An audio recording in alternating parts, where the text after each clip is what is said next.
建基地只是幌子，美国想把菲律宾绑上战车，中国的建议应该听得进去。大家好，我是肖云华，今天我们聊聊中菲关系越走越近，美国接下来将采取哪些行动呢？菲律宾这个国家近几年摇摆不定，一方面希望与中国之间的友好合作获得丰厚的利益，另一方面又在美国的挑拨怂恿下，时不时借南海问题向中国发难。总之，菲律宾选择在中美两国之间摇摆，或是基于自身利益的考量，这对中国来说并非一件坏事。毕竟，因为亚太地区的日韩两国，尤其是已经在战略层面完全倒向美国的日本，已经彻底沦为美国在亚太地区的马仔，准备随时为了美国要和中国打上一仗。而韩国自尹锡悦上台之后，其带领着韩国政府在战略层面也逐渐的向美国靠拢，他积极推动萨德系统在韩国的部署。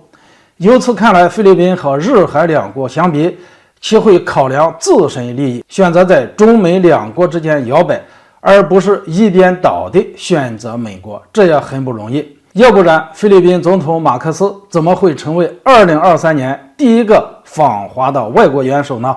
只不过美国看着中菲关系越走越近，心里肯定不痛快，其一直想把菲律宾当成美国介入南海事务的一个重要跳板，所以美国方面也试图动用一切手段，要离间中美之间的关系。近日，美国表示希望在菲律宾拥有更多的军事基地，没想到菲律宾方面很快就答应了这件事，和美国达成了一项合作协议，准许美国在菲律宾使用另外4个军事基地。据悉，美国此前已经可以有限使用为菲律宾境内的5个军事基地，再加上近期美国最新获准使用的另外4个基地，那么美国将在整个菲律宾全岛拥有9个军事基地的准入权。而根据相关消息透露称，美国最新获得的军事基地，其具体位置可能位于菲律宾北部的吕宋岛以及西南部的巴拉望岛。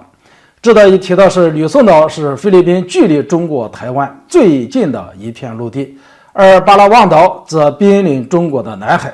由此能够看出，美菲达成这样的一则协议，大概有针对中国的意思。菲律宾明知美国想要增加在其境内的军事基地，就是为了针对中国，那么菲律宾为何还要答应下来呢？在我看来，这就是菲律宾基于自身利益所做的选择。简单来说，菲律宾因为南海纠纷在安全上提防着中国，所以他选择与美国在军事上接近。但需要明确一点，菲律宾也不想与中国把关系搞僵，他所做的一切是因为他的战略心态，致使他具有这样的两面性。所以我们不能把菲律宾与美国在军事层面的一些互动，就果断将其划入美国的阵营。